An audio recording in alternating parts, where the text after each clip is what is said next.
Well, hi and welcome to my shop. It's the afternoon of March 21st, 2023, and I think I finally resolved, I think I've resolved the situation with this radio. So the problem is, seems to work fine on broadcast, but is as deaf as can be on shortwave. So let's just take a look at the schematic here, and I'm going to point something out. This is after many hours, seriously, many hours of poking around in the back of this radio. And then I was just standing here staring at this schematic when it became clear to me that on shortwave, other than this trimmer and maybe this coil, there's no real resonant circuit in here for shortwave. Not until you get all the way to the IF. There's nothing happening here. If you look at the broadcast part, we have a tuning capacitor with its trimmer working against one of the coils. Nothing going on up here except this fixed trimmer.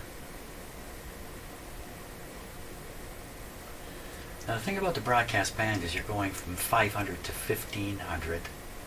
That's a huge numerical change. That's a times 3, 500 times 3 to get to 1500. Up here in the shortwave bands, you're going from, well, you're going almost nowhere when it comes to frequency. Going from 9.1 to 9.4. So the idea of having a tuned circuit, not so necessary, maybe that's the word for it. But something more is going on here, and I'm going to demonstrate it. This guy has a resonant circuit. This wire is hooked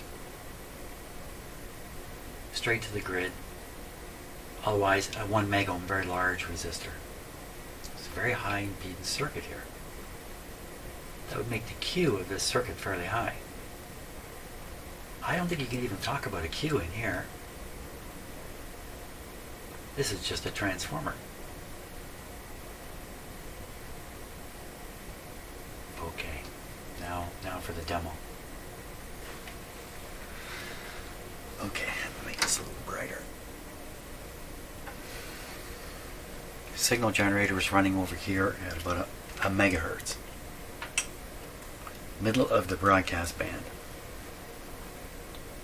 The radio's not operating.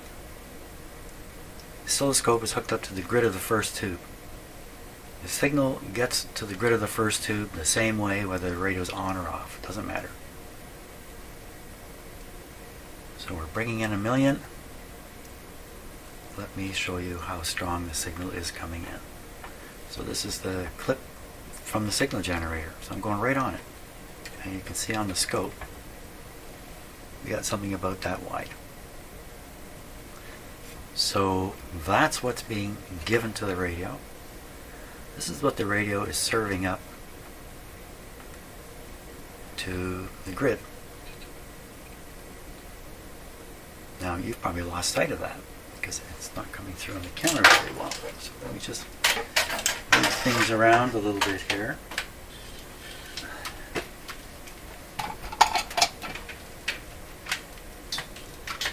Okay.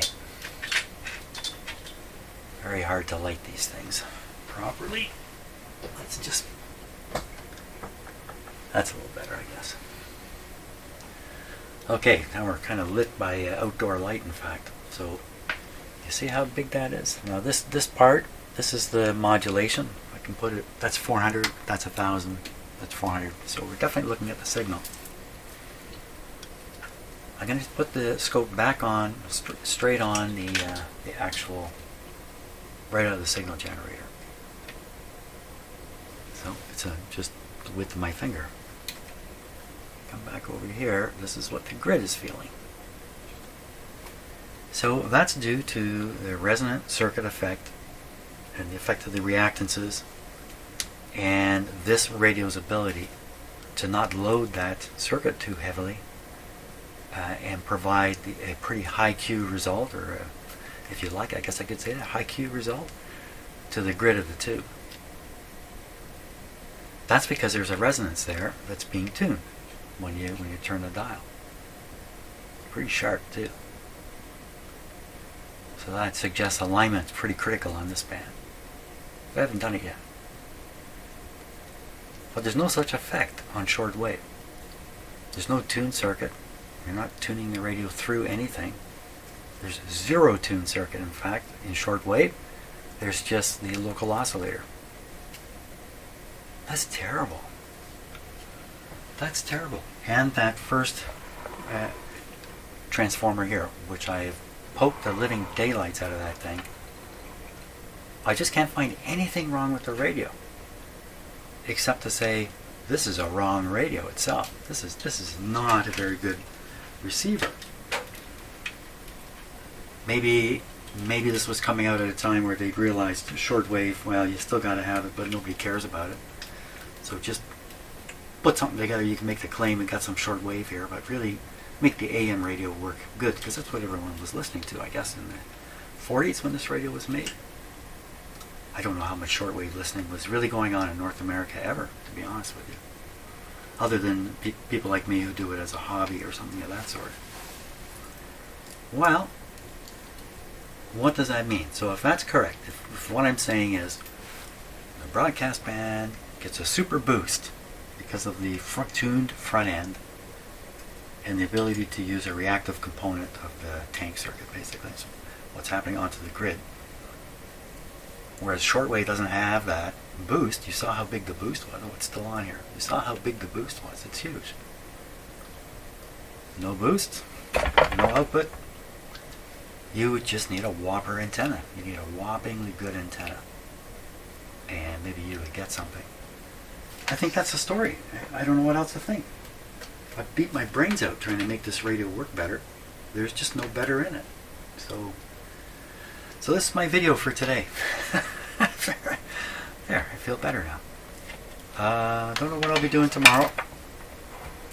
Maybe finishing off the alignment and just putting this radio back together. The pile of cabinet work, but I don't usually put that on my YouTube videos. So thanks a lot. I know I posted some videos of me bashing my head against here, and much more head bashing went on, not on video. So thanks for watching the previous videos, and that's it. See ya.